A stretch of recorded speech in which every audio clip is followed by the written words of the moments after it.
Friends, 2008ರಿಂದ 2025ರವರೆಗೂ ಸುಮಾರು 1008 IPL ಪಂದ್ಯಗಳಲ್ಲಿ ಕೇವಲ 7 ಬಾರಿ 220+ ರನ್ನು ಚೇಸ್ ಆಗಿರುತ್ತೆ. 2026ರಲ್ಲಿ 220 ರನ್ನು 43 ಪಂದ್ಯಗಳಲ್ಲಿ ಒಟ್ಟಾರೆ 7 ಸಾರಿ ಚೇಸ್ ಆಗಿದೆ ಅಂತ ಹೇಳಿದ್ರೆ ಆಶ್ಚರ್ಯ ಅಂತ ಹೇಳಬೇಕಾಗುತ್ತೆ. ಒಟ್ಟಾರೆ 2022ರಲ್ಲಿ 43 ಪಂದ್ಯಗಳಲ್ಲಿ 22 ಪಂದ್ಯ 200+ ರನ್ ಹೊಡೆದಿದ್ರಲ್ಲಿ ಅದರಲ್ಲಿ 11 ಸೋಲು 11 ಗೆಲುವು.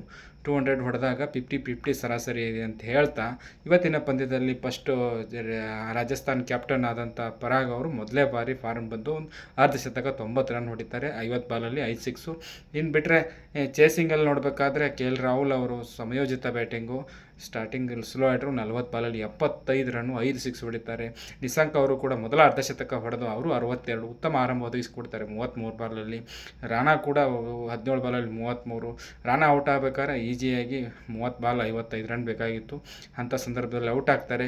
ಇನ್ನು ಆಶುತೋಷ್ ಅವರಿಗೆ ಫಿನಿಷರು, ಅವರಿಗೆ ಫಸ್ಟ್ ಟೈಮ್ ಅವಕಾಶ ಕೊಡ್ತಾರೆ. ಅವ್ರ ಕೆಲಸ ಮಾಡ್ತಾರೆ ಅಂತ ಹೇಳ್ತಾ, ಇವತ್ತಿನ ಪಂದ್ಯ ರೋಚಕತೆಯಿಂದ ಕೂಡಿತ್ತು ಅಂತ ಹೇಳ್ತಾ ರಾಜಸ್ಥಾನದವರು ಅವರ ಓನ್ ಗ್ರೌಂಡ್ ಜೈಪುರಲ್ಲೇ 2ನೇ ಪಂದ್ಯ ಸೋಲ್ತಾ ಇರೋದಂತ ಹೇಳ್ತಾ, ನಾಳಿನ ಪಂದ್ಯ ಮುಂಬೈ ಅವರು ಆಲ್ರೆಡಿ 22 ಪ್ಲೇಯರ್ಗಳನ್ನ ಈ IPL ಪಂದ್ಯದಲ್ಲಿ ಪ್ರಯೋಗಿಸಿದ್ದಾರೆ. ಅವರು ಯಶಸ್ವಿ ಗೆಲುವನ್ನು ಕಾಣೋದು ಕಷ್ಟ ಆಗಿದೆ ಅಂತ ಹೇಳ್ತಾ, ನಾಳೆ CSKನೂ ಗೆಲ್ಲಿ MI ಆದರೂ ಗೆಲ್ಲಿ, ಅವೆರಡು ಪ್ಲೇ ಆಫ್ ತಲುಪಲ್ಲ ಅಂತ ಹೇಳ್ತಾ ನಾನು ಪ್ರಿಡಿಕ್ಷನ್ ಮಾಡಲ್ಲ ಅಂತ ಹೇಳ್ತಾ ನಾನು ವಿಡಿಯೋ ಮುಗಿಸೋದೀನಿ. ಜೈ ಹಿಂದ್.